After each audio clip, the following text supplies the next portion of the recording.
Hello, welcome to Me Ed Son. I hope you're well. So, what a day it has been. What a day. West Ham getting back-to-back wins, beating Burnley 3-2 at the London Stadium. Goals from Callum Wilson, Souček, and Kyle Walker-Peters. Narrowly just getting in there before Bowen. I'm going to quickly talk about the game. I already did a quick short about that, what my thoughts were on it. I'll talk a little bit about what happened before the protests and everything. But I'll tell you what, listen, two wins back to back.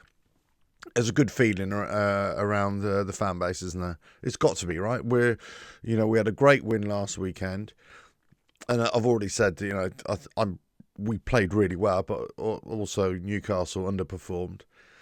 I thought today's game, well, when you watch this video, it'd be yesterday's game, I thought it was going to be a lot harder. I thought it was going to be, a hardly fought, contested game.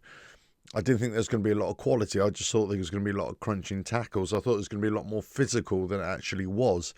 But what it ended up being, actually, was a hard watch, really, in many ways. There wasn't a great deal of quality from neither side.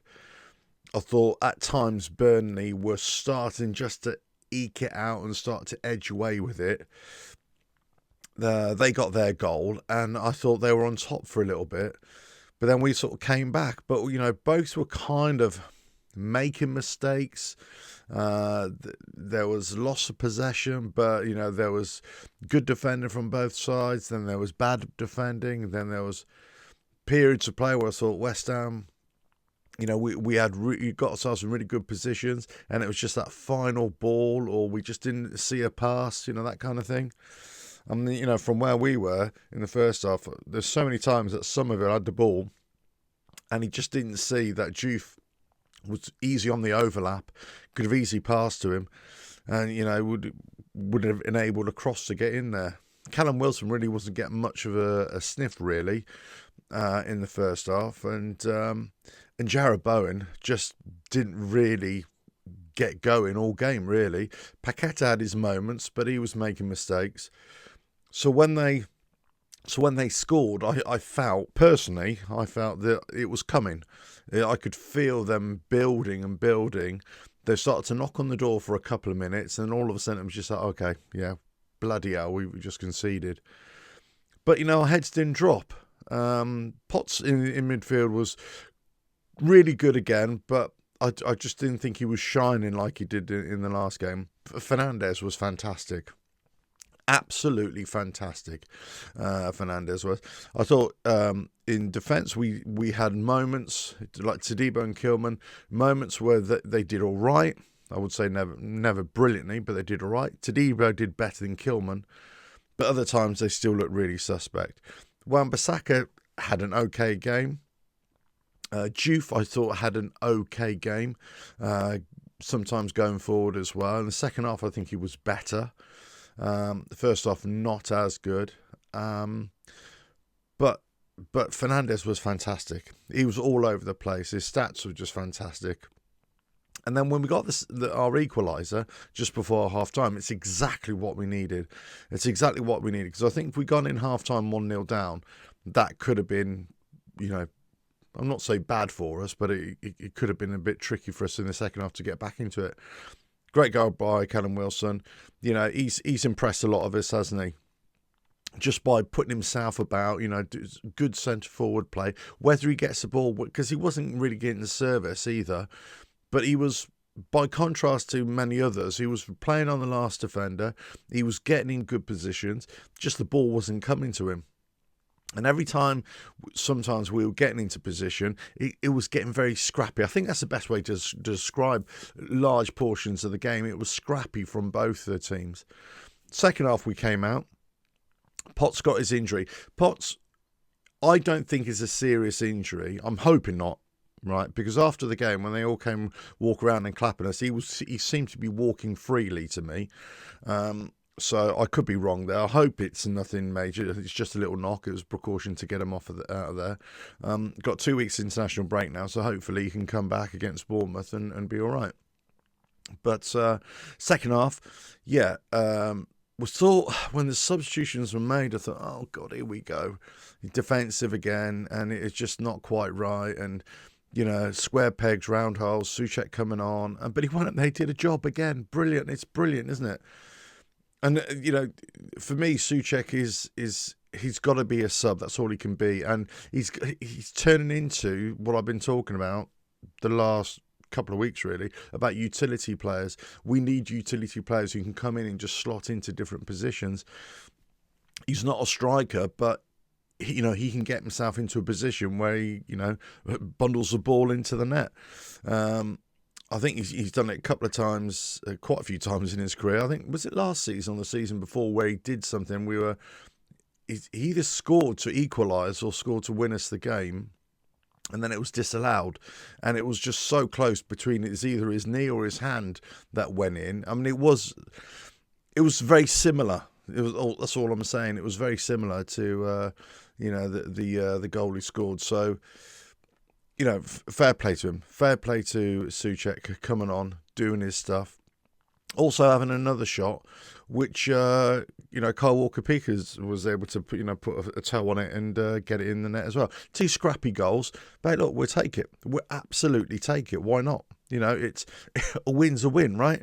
But the performance wasn't that great, and they weren't that great either. So looking forward, projecting now, we've got a run into Christmas from hell, really. Bournemouth, who are great. They're really good team this season.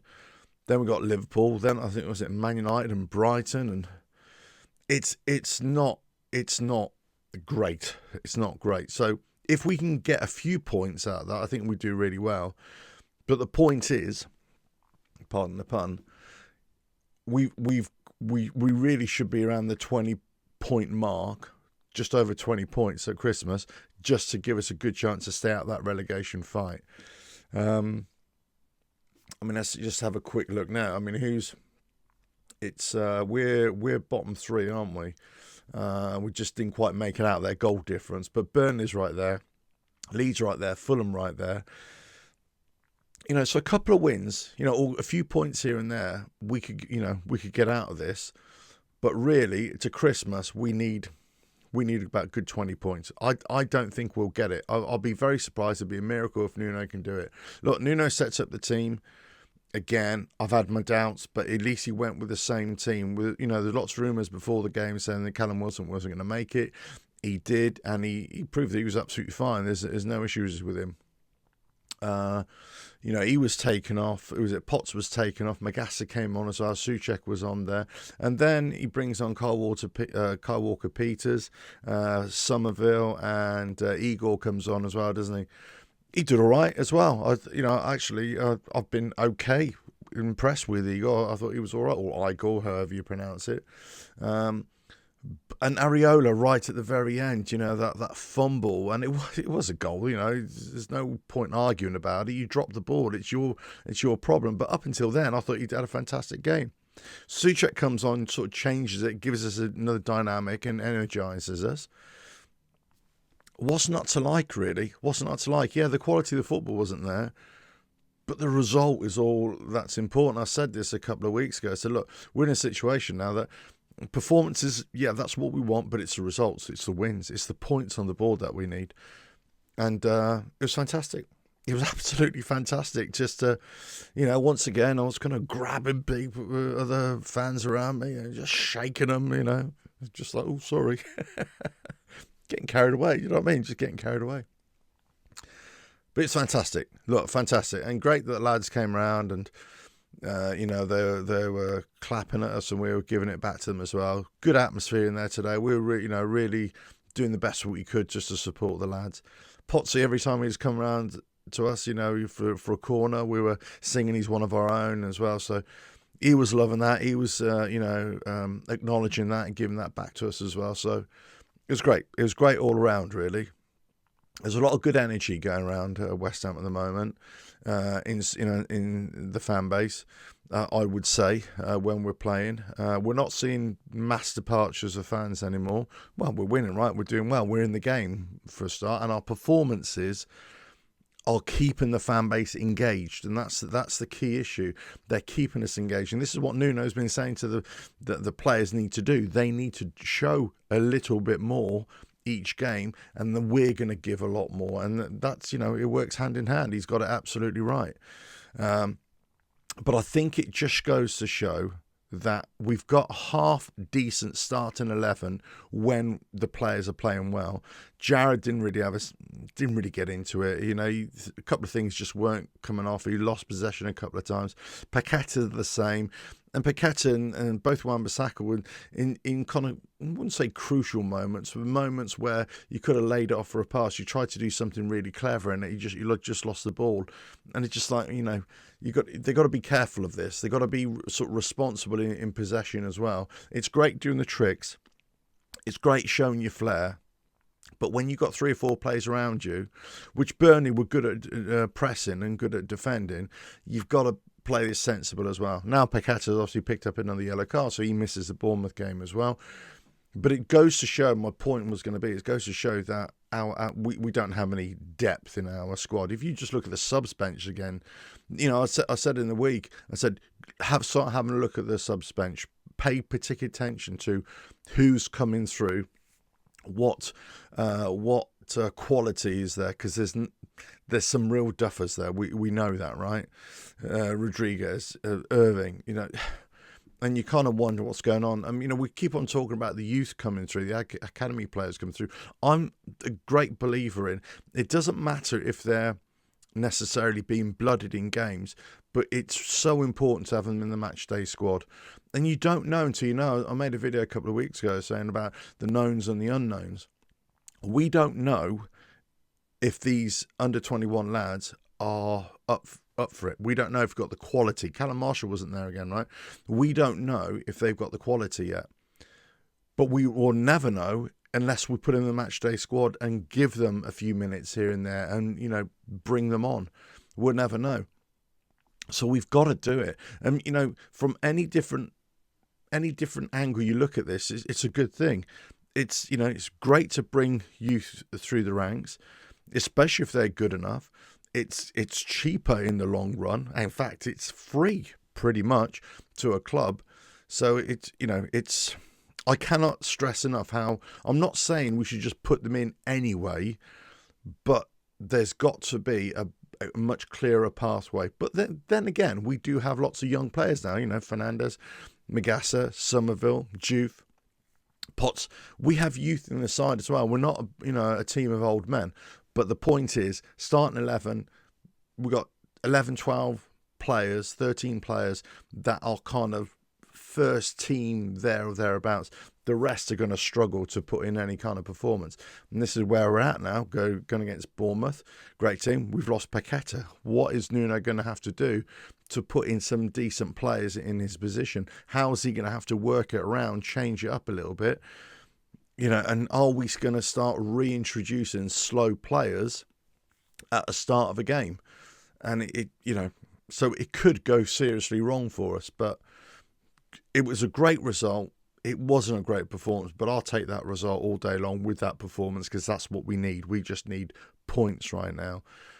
But looking forward, the games that we got coming up, we're going to have to play a lot better, or we're going to have to be really, really lucky, or actually a combination of the both to get anything, to build those points up.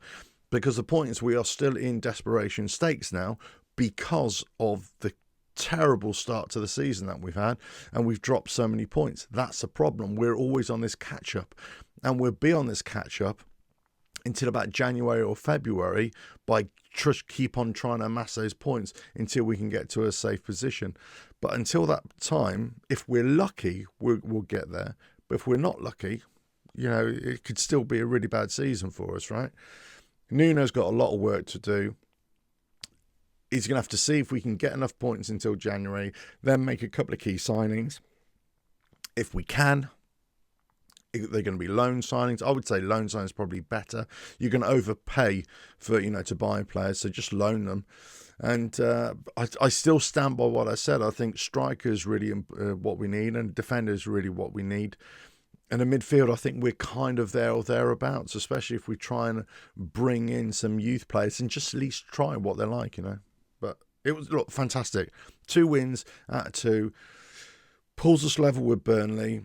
You know, Leeds are right there. Fulham lost again, didn't they? So it's very close. It's nicely bunching up for us there at the bottom, and that gives us a chance. What we don't want to see is the other teams above us pulling away and having daylight between us. We need to keep them in check and certainly just try and get one over them. So we could see in 2 or 3 games' time, if we pick up 4 points, let's say, we could be out of this. You know, we could be up to 14th, 15th. But if we don't, well, obviously we'll be exactly where we are, right? So, look, 2 weeks now, international break. I'll probably make a video about that in the coming week. Obviously, boxing next weekend for me. Fantastic. Oh, I'll tell you what. Today, I was bumping into loads of people. I actually bumped into one of the presenters on DAZN Boxing. I forgot what his bloody name is now. But a bit of a fanboy I was. I just quickly ran up to him. I said, "Oi, don't you work on DAZN?" And he went, "Yeah, that's me." And I went, "Oh, right, mate." And I went off. I bet he thought, what was all that about? I don't know. I just suddenly saw him. I came out the loo and I went, "Oi." I didn't know he was a West Ham fan. I had no idea he was a West Ham fan. Anyway, if you know what I mean, you know, if you know who he is, you'll know who he is. He does the presenting on DAZN. Blonde hair. Anyway, he usually gets in the ring and does the announcing and all that sort of stuff. But anyway, listen. So it was great. It was a great day. Good feel good. You know, everybody feels good when we win, right? Fantastic. And but a long way to go. Still a long way to go, right? It's still a long way. You know, I want to try and keep my enthusiasm in check here because I know what's coming, right? You know, we've won a couple of battles, but the war rages on, right? The war rages on. Talking about wars, the protest march before the game. I had my pre-match ritual once again. I walked in from Bow, and then I went through the stadium, just having a look at the stadium again as I was walking around. What I mentioning this later on. What I really can't stand about the stadium from ground level is when you're walking around it, the kind of sidings, the paneling that's around there. It always reminds me of a construction site where they've got the wooden paneling all the way around and then they paint it, you know, and sometimes they put graffiti on it as well just to liven it up. But that's what it looks like to me. You just walk around it and it's... But anyway, so I had a cheeky pint before I went over to Stratford Station. So I got to, so this is the key, right? I got to Stratford Station, to the underground entrance at Westfield. I thought that's where it was starting. Well, guess what? There was loads of fans around there, just sort of milling around. We were all kind of milling around aimlessly, kind of wondering, where is it? Where is it? So it obviously wasn't starting there, but we thought that's where it was starting from, right? The underground. So that's where we thought the underground entrance was, because it is. That's where I go to the underground, right? Anyway, so I thought, who can I call? So I ended up calling up Gonzo because I have his number, and I said, "Oi, Chris, where is it starting from? Because we're here, and everybody's, completely confused." Anyway, so he quickly told me to go across the bridge, and it was all there. So it was good atmosphere. It's good atmosphere starting there. Saw a couple of filming faces. It was great having lads come up to me and talk to me and, you know, recognise me from doing this as well. So really great to meet you all today, but yesterday when you're watching this, right? Really great. I had a right laugh with some of you as well. It was good. It was good. So I would say at the station, Stratford Station, it's hard to tell how many were there. It was in the hundreds. I don't know. I would say probably no more than 1,000, maybe a little bit more. I don't know. It's hard to say because I wasn't really paying that much attention all the way around, like 10 minutes before we set off.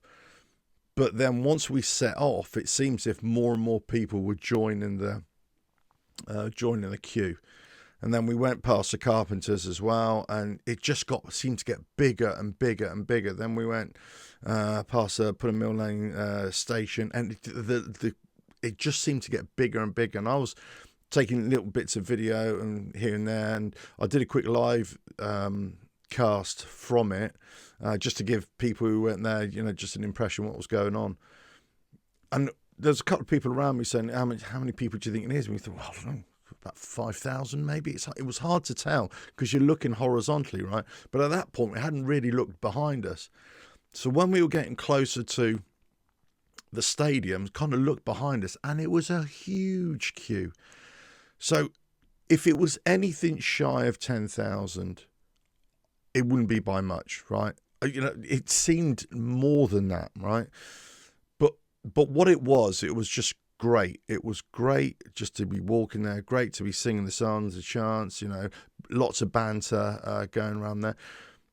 And so, it was just great. It was a really good feeling to be in amongst it. And, again, speaking to people and, loads of you guys coming up and, saying hello, and it was fantastic. And, a couple of the other channels, Scott speaking to them as well.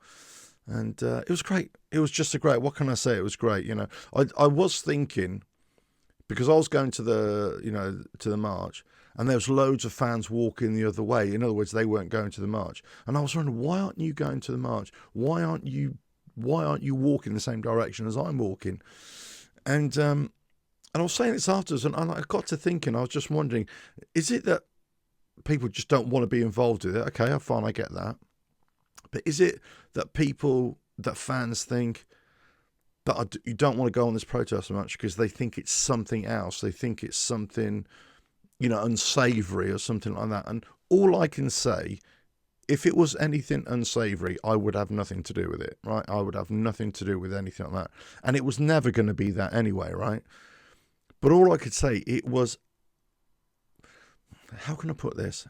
It was a really, really heartwarming experience. And it's actually quite emotional, especially when I turned around and saw the fans behind me. I started to well up. What can I tell you? I started to well up. It was, it was really heartwarming. It was really heartwarming to see everybody together, everybody together. And, there's lots of faces I kind of recognise from, being around West Ham for years. But at the same time, there were thousands that, you go to a game, right? You only go in your small little bit, and you might go to the pubs that you go to or you used to go to. But if you're anything like me, I kind of aimlessly go to games, and go to different places all the time and meet up with different people all the time. So it's, going into the stadium where I stand, I was speaking to a fellow today that there's so many faces just keep on changing from game to game, from season to season, it seems. And there's only a few of us that have stayed there a few years now. And it's, but it was just a great atmosphere. It's great to put the petition in. It's great to, listen to the speakers. I won't say, I won't mention names, but, if you were there, you were there. And I'm sure you already know, but I won't say names. But so well organised, so well supported, fantastic, absolutely fantastic. And then, once it was all done, we all dispersed and went off to the game, or went off to pubs or whatever, people did. I went to the game and watched the game. But it was heartwarming, it was emotional, it was a bit gut-wrenching at the same time, because we're there for a reason, right? We're there for a reason to get these lot out and get change underway. But it was also, there was hope there. I thought there was hope. There was an essence of hope, that we just keep on doing it, because you never know, and everything is building. It's building momentum, and we get, fans will hear about this, and then they'll come on to us again. And the next March, if there is one, or whenever it is, more fans will come, and more fans will voice their concerns, and more fans will phone up radio stations and TV stations, and go onto YouTube channels and all this sort of stuff, and voice voice what they feel. But it was just a fantastic atmosphere, and so it was like metaphorically speaking, it was like that. We were all walking like that, if you know what I mean. And it was just great. It was great. The flags out, we were walking around. It was singing songs and chants, and cheeky one-liners were going out. It was great. It was just fantastic, and it was passion. But there was passion there. there was passion. Yeah, look, I was getting carried away as well. Of course I was. And then, they were trying to, Paul Bubbles was trying to, talk into the microphone. Nobody could hear at the back. So towards the end of the march, I was kind of found my way right to the front, because I was going to, what's going on here? But it was funny. There was funny moments in it, no doubt. And if you were near the back or quite away from where they were speaking at the front, nobody could hear a thing. Honestly, nobody could hear a thing. But it was funny. And a bit of banter towards all the supporters in the Carpenters as well as we walked by. That was quite funny as well. But it was just good. It was a great day. It was a great day. And as I say, it was great but I will say this: it was fantastic for so many fans just to come up to me, or lots of fans afterwards, or during the game and afterwards, were just, as they were walking by, they're going, "Oi, on my head, son, on my head." I was just going, "Oh, hello." It was great. So,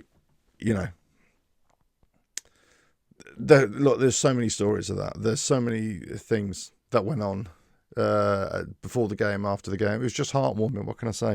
It was emotional. It was heartwarming.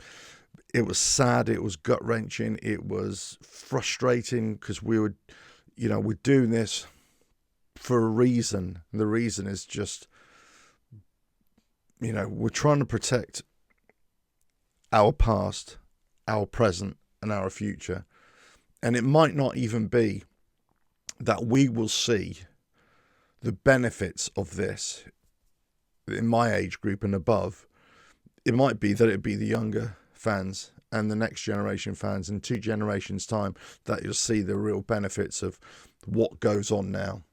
And that's how serious it, and that's how much of a fall the club has taken under this ownership. That's how bad it is.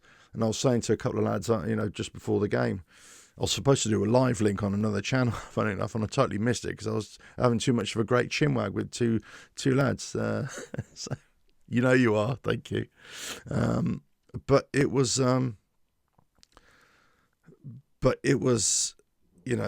was lots going on. I don't know. My mind shot. It was just so much going on. Fantastic day. But if you were there, well done you, and it was great. I say. Great from Nick Claret and Booze, organised petition. Hammers United doing all the march as well, organising everything. It was just great. Absolutely great. Fantastic. That's all I can say. And we got a win. Brilliant. Back-to-back wins. Happy Hammer here. One happy Hammer here. Right, if you know what to do here, keep on watching. And, I'll catch you again in a few days' time. I'm off to somewhere else up there to do a bit of research on a couple of players. Let's put it that way, and maybe do a couple of shorts when I'm up there. But I'll hopefully be back in midweek as well, doing a couple of videos, maybe on the boxing as well, maybe a bit more on the football. But there we go. Right, all I can say is thanks for watching, thanks for the support, thanks for everybody who's coming up to say hello. Brilliant. It's been emotional. Catch you again. Bye now.